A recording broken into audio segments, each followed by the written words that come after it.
Well, again, good morning, everyone.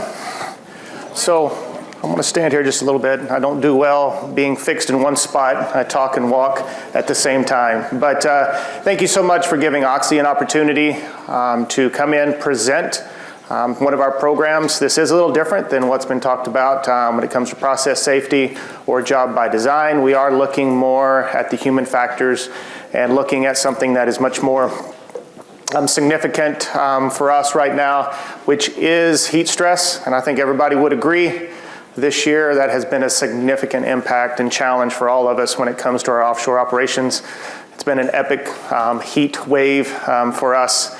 And so part of that has really raised our awareness and our support and our focus when it comes to heat stress management. All right. So one thing that Oxy uses a lot when they start looking at what do we need to do and why do we need to do it, we many times will focus on what we call our 3 paradigms of safety. I guarantee this is something that everyone in this room has probably seen multiple times, but we look at it and say, all right, what do we need to do different? All right, so we want to get into where we are looking into how do we develop methods that improve performance and those critical behaviors. We want to have that step change and quit just kind of going through this wheel of a little bit of improvement, it gets better, it gets worse, it gets better, it gets worse, and we never make that just significant step change. And we looked at it and we said, what are we doing? Why are we doing it? And why is it not changing? And so a couple years ago, we were looking at heat stress, and we keep having heat stress injuries and incidents out there within the field. And so we said, why are they happening and what can we do to give our crews a safer environment to minimize this? You know, heat stress is something that's very difficult to identify early on. Typically, it's a lagging thing. You don't know that they are getting to that level of heat stress until they actually come to you and and start showing symptoms. So how do we look at this and try to put some proactive things in place? So where were we? Historically, like I said, we relied on those lagging indicators, your incident rates and things like that. And we actually, all that is, it's just, it's just a storyboard of what's happened, and it's not necessarily proactive. So we looked at ourselves and we said, who are we as a company? And this is where LiveSafe comes in. This is Oxy's Gulf of Mexico. This is what we use as our culture. It is our umbrella for everything that we do. And it's a characteristic spirit of Oxy's GOM safety culture. It's based on true care and concern. So it's the true care and concern of every person that we come in contact with that we have the ability to influence. So that is our workforce, our contractors, our stakeholders and everything. So LiveSafe, it is a journey. It's continually changing. And so what we wanted to do is to say, how can we improve the relationship, communication, and accomplishments and that safety within our organization? So LiveSafe is something that we use every day. We say that word over and over again, but it is that umbrella that we put everything under, and it is what's our driving culture. So why the heat stress program? And this is what I pulled up just for last year, which was actually a very mild heat stress year. And so from the Department of Labor, when this comes to oil and gas and construction and mining, over 65,000 workers were impacted by heat stress last year alone, just in the US. And these are people that actually had to go to emergency room or had to have medical attention. So these went from heat stress, heat strokes to fatalities. So over 65,000 people that are in 3 industries that impact us were infected by heat stress last year alone. So prevent heat stress related incidents in GOM, that was our goal. And we implemented something in 2019, and every year we've built off of that. But 2019, we really sat down and said, do we really have a very robust program, or do we just give awareness training on what heat stress is and how to identify it? So heat stress, and this is actually, I pulled this off of NOAA. This is actually the Gulf of Mexico's heat map. So 6 months out of the year, we actually are in a heat stress risk in the Gulf of Mexico. So half of the year, it's actually a significant risk for everyone that steps foot out there. So that's something that we took and we said, wow, 50% of the time that our men are sitting out there on our platforms or on our drill ships, they're actually at a significant risk for heat. So then we looked at it and we said, all right, what can we do? So there were some things we did, and we kind of looked at it and said, all right, we're going to put some things in place. Typically, we start our heat stress programs, which I will show you what all comes involved with that when we do that. Typically, it starts around May 1st. Typically, it ends around September 30th, but those are not hard dates. We do have our HSC director, and she is one that she looks at that based on heat stress, on heat temperatures. She may implement it early. She may end it late. It depends on what we're seeing temperatures and those average heat indexes. So building on that live safe culture, management of worker safety, achieving a high standard of safety. So that's what we were looking at. And actually what we said is the risk of heat-related incidents increases with, one, with their health, two, with their physical exertion and the work environment. So those are things that are very hard to have tangible control of, all right? So we understand that, we can manage work, but their overall health and their physical exertion is something that's very hard to measure, and it's very hard to physically see up front. So the program really focuses on the heat stress safety and improving the overall HSE performance. We do average around 2,000 workers in our deep water operations. That comes off our drill ships, our platforms, and then also at our shore bases. So we really looked at it and said that's a significant amount of people, and we need to do something. We keep saying some of these heat stress events come through, especially during these peak summer months. So this is something that we looked at and said, what can we do to change it? So what did we do? The very first thing we did is that we actually have what's called a little awareness confirmation. So anybody that comes and works for an Oxy operation, the first thing they have to do is they have to acknowledge that they understand our program, our policy when it comes to heat stress management. And this is something we keep track so that we know every person that steps foot on our facilities, we can quickly say, have they gone through it? Do they understand it? Have they read it? Have they acknowledged that they're going to follow our processes in our program when it comes to heat stress management out there? That's really been a great tool for us. One, it has allowed us to see what is the gaps when it comes to our onboarding processes before we send contractors or employees offshore. Are they getting the training they need? Are they even aware that they went through a heat stress management training? So that is something that's really helped us to fill in some gaps.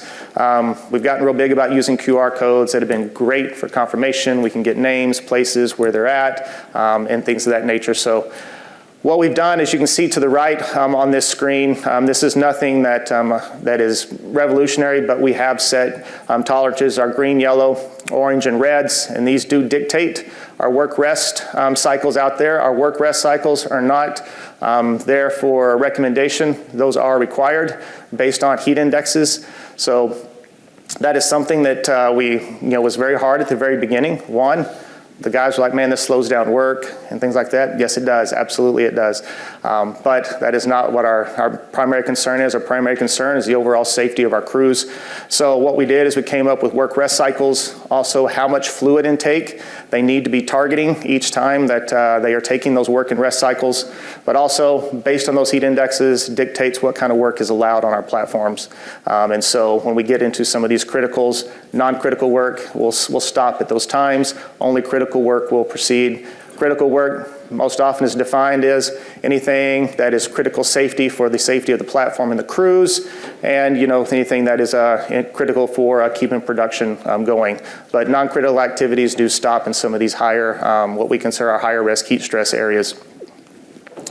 So the next thing is when we use these is when the heat stress index is a given color, they have to follow the minimum rest and work consumption expectations. Now, based on physical fitness, based on age, previous history when it comes to heat stress, their rest work cycle may be much shorter. Okay, now it's not going to be longer. They can't go 30 minutes because they feel like they can on some of these higher temperature and heat indexes, but we put this as a very strict, hard rule that everybody has to follow. And then the crews, based on your physical condition, look out for each other. As we say, true care and concern for each other. Some of them may be on a 10-minute rest work cycle, just based on if they're on medications or anything like that. So heat stress indexes are location specific. So it's not a platform, it's not the drill ship that says we're at 138 or 140 degree heat index. It is per deck or per location, because those do vary significantly, whether you're on a spar deck or you're down below on some gas compressors or anything like that. Those temperatures significantly change. So it's not a one-size-fits-all across the location, across a platform. It is location specific. We have multiple points that we give different heat index readings. So as guys are beginning to do work, they come down onto a certain deck off the stairwells. They will see what the heat index is for that area, which then when they do their JSAs, they know exactly what to put in their JSAs for their work rest at that time, all right? The next thing is we do audible and visuals when it comes, and we update on set times, bare minimum. But during this summer, we have noticed we've had to update those quite a bit just because those heat indexes have changed pretty rapidly on us throughout the day. And then we found out actually evenings and early mornings have become some pretty critical areas for our heat stress and our heat indexes, and that people think that because the sun's down that it's not as bad, and that's completely the opposite many times. That humidity shoots up, and actually those guys are in some higher heat indexes in the evenings than they are, 4 or 5 o'clock in the afternoon. So critical work is assessed on the heat index. So as they're doing that, is this a critical job, or can this job be put off until we're in a safer zone for that day? Or do we need to increase our workforce so that we can do rotation work during this job, okay? So those are things that are part of, just like if we were doing a job by design type concept, those are things that we would be looking at and saying, all right, we need 2 additional people so that we can rotate through this crew and make sure we're getting our work rest cycles put in. And then the final thing is just our water intake that is documented and it's actually monitored, making sure the guys are drinking water. Many times they think they are, but when you start monitoring it, you see that they're way behind on their intake and their fluid intake. And the thing is with hydration does not start the morning you get up to start drinking for that day. Hydration actually starts the day before, all right? So if you're behind that morning, you're gonna be behind all day, and that's what gets us into a bind. So some equipment and some mitigations. I just highlighted 3. I mean, a lot of these are things that probably everyone uses, but there's just 3 that we really think have been pretty significant in our improvement when it comes to heat stress. One is our heat stress check-ins, and this is something that we do. So we do heat stress check-ins, and our 20-20-20 rule is something that go hand in hand. So what we do is every 20 minutes, everybody's gonna stop for 20 seconds. We're gonna do just a 20-foot evaluation. So people doing 20 feet of your work, we're gonna say, all right, how are you feeling right now, mentally and physically? And then we can give some gauge there. If we see a guy that's struggling, or we just take a look at him and we're like, I know he says he's fine, but I'm not sure. We're gonna go ahead and force him into a rest, okay? So we do those together. So every job we will do 20-20-20s, which means every 20 minutes we're gonna stop, 20 seconds to look around is 20 feet. We do 2 things, look at the job environment, but we also have to do check-ins and look at our crews and just assess them physically, take just a quick look at them, and then we can make an assessment. And the last thing in there that I really want to highlight is just our fixed heat and humidity meters. We have those throughout the platform, and what those are doing, those are actually live feeds to the control room, and they can actually see those heat indexes change, and then they can give call outs, but they can also, as we're beginning to work up our job packs, they can begin for that day, they can begin to put those in, and we can begin to assess those. And so the operators actually can see those and understand that if we're getting into a yellow or a red zone, when it comes to our heat indexes, that they can make those calls out and then get to the team leads, let them know, and they can change those work cycles, or we can stop work if it's considered non-critical. So it does help us give those live feeds. Those are something that we really have been very proud of, and we think have been extremely beneficial. The guys in the facilities really like those because they feel that it's more real-time data that they can have and make their assessments. And then there's 2 other highlights here. One is our heat index plaques. Like I said, those are at every one of those are at the main stairwells, and those are changed out. These give visuals for guys as they go between decks. They can easily see those changes, and then they can make those adjustments to their work packs. If they're team leads, make sure they get with those crews and say, hey, by the way, we're at a yellow, we're at a 20-10, every 20 minutes we're gonna have to stop and take a 10-minute rest, go to a cooling shack or to a cooling area that we have stationed by, get their rest in, get their hydration in, get their water back in, and can start work again. And then the other thing is that this is something we talked about, collaboration with your other operators and other contractors. We actually had ours here just a couple months ago, and one thing we brought up was heat stress management, getting our contractors to give us feedback on what they do. But what we found out is not a single person, well, most of them did not know exactly what kind of FRs they had for their crews, whether they were lightweight, what ounce they were, anything like that. And we actually found that there was a wide range of understanding when it comes to the impact of FRs, when it comes to weight. And so we actually looked into requiring our contractors to implement lighter weight FRs during our heat stress program windows. Now, obviously, there's certain jobs that require heavier weight, But for them to assess that and understand that and get some things out there that are much more tolerable for these high heat index months. So that was something that really came to light with us this year. It is something that I think was a pretty significant gap within our processes, within our understanding, and so that's something that we were really proud of, that we feel is going to make a significant impact. The crews were just ecstatic when they realized, hey, we're going to be allowing some lighter weight FRs during those summer months, so you're going to have your summer gear and your winter gear, and that really, I think, the contractors are the ones that probably were the most excited about it, and that they have something that can give them just a little reprieve during those summer months. And then the other thing that we do is anytime you have a program is how do you assess to make sure that people are complying with it. And this is where we do audits. So we do 3 audits, inspections a week for each facility. We're actually looking at, one, are they documenting their work rest cycles? Are they documenting their water intake? Have they got the plaques? Are the people aware of this? Have they had the training for it? And it's all those things. We can go out there and look at the crews, talk with them, understand that. It is focused just to provide awareness. We can understand how the program's working. Is there things within it that are gaps, things that are not being able to be implemented? Or is there better processes that we can use? And these are not done by HSE on our platforms only. We also have team leads, OIMs, to go out and do these because they can look at it from a different perspective. And so those are things that those come back to the office. We can see what they're finding. We can see consistently if there's any gaps that we see over and over again and that we can address. So those are some things that have been some great things that we've seen. So what we found out this year was challenging, I think, for everybody when it comes to heat stress.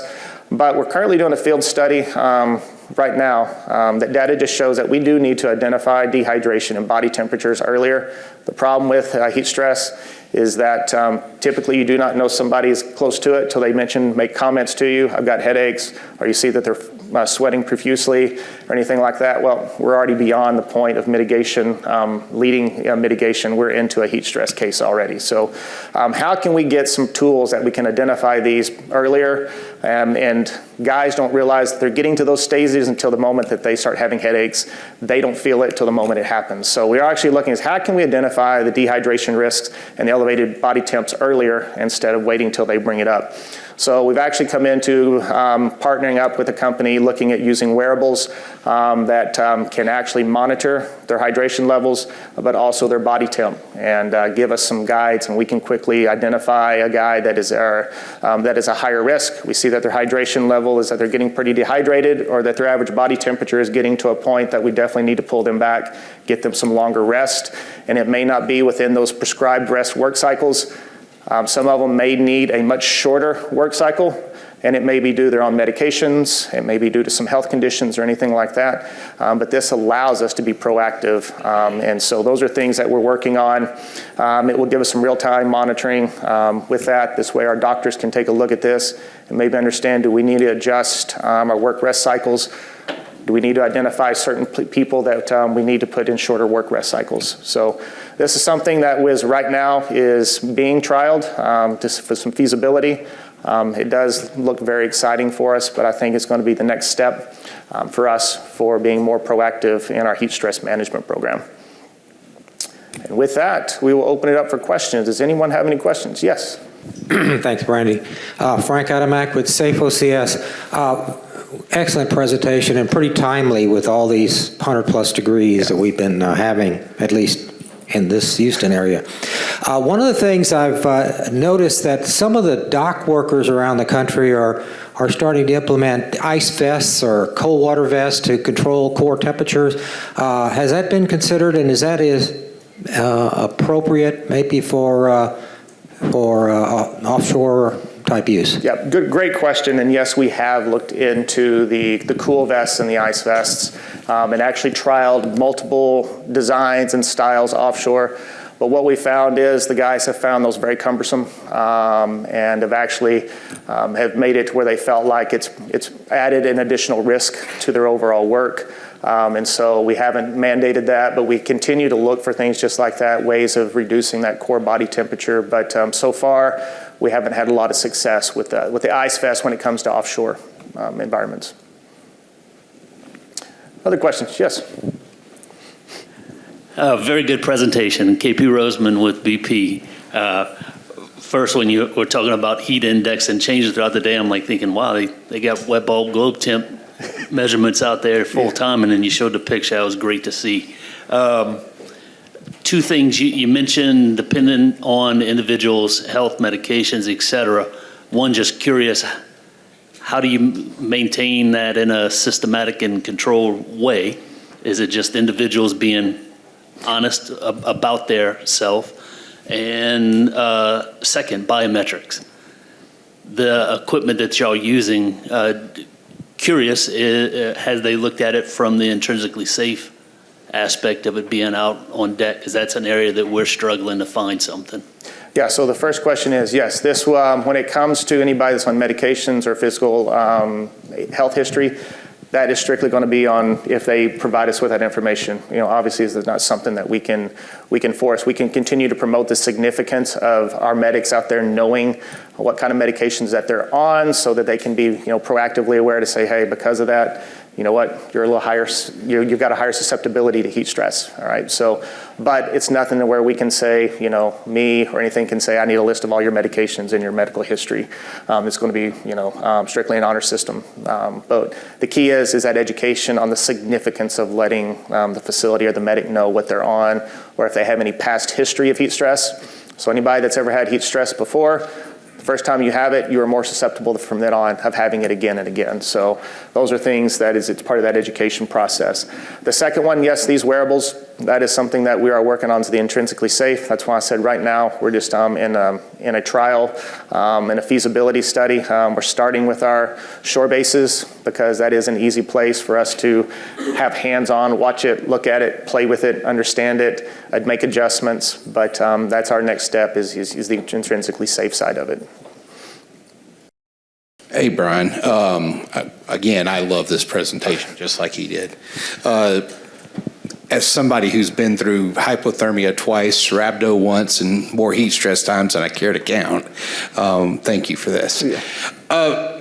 How do you identify high heat areas on an asset or a vessel that may have more heat in them due to machinery or just airflow, lack of airflow, that may, need to be looked at more often than just the ambient temperature outside? Yeah, so with those, what we do is we actually have handheld humidity and temperature handheld monitors, and exactly for those kind of things.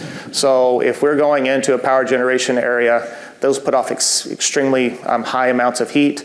So the actual heat index within those, can be significantly 15, 20, or 30 degrees higher than close to the accommodation block or something like that. So part of a job scope is them going and taking those readings and coming back and saying, here's what it is at this time. Therefore, here's how we're going to establish that job scope within that JSA. Here's our work rest when we come down into that area. So that is why we don't do just a platform type, heat index for the day or for the hour. It is location specific within that facility. Hi, Deb Sanders again from Equinor. Just a quick question, kind of along the lines of the Ice Fest. Mm-hmm. Have you guys tried hydration patches? And if so, do you have any data on that? We haven't tried hydration patches. And I would just say that we really haven't probably looked into that a whole lot. But it would be something that probably, now that you mentioned it, may not be a bad idea. But the actual patches, I've heard about them, but I personally have not put any of those in place to see how effective those are. Hi, I'm Alvin Alfaret with Baker Hughes.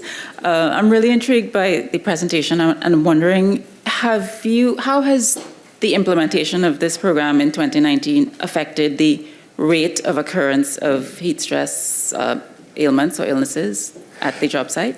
Yeah, so that is a good question, and we have seen a significant reduction in our heat stress cases. Now, has it a complete elimination? Absolutely not, because we always have new people coming out. Huge, I think everybody would agree, we've had a massive turnover in the last couple of years in our workforce.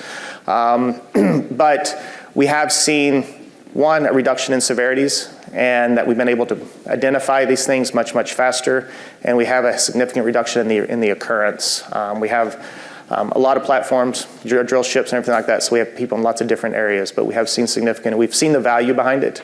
And it's just now this year, I think, has really become a little more robust. And because of the risk of this year, we really have seen, I don't know how many heat stress cases we would have had without this during this year. As I think we can all agree, like I said, we don't get many years like this year for this long, this high of an average heat, especially the guys offshore. Guys offshore, I've listened to them a lot. Yeah, this was a tough 5 months for them. They've made comments. They haven't seen it this bad in a long, long time. So, any other questions? All right. Thank you all so much again.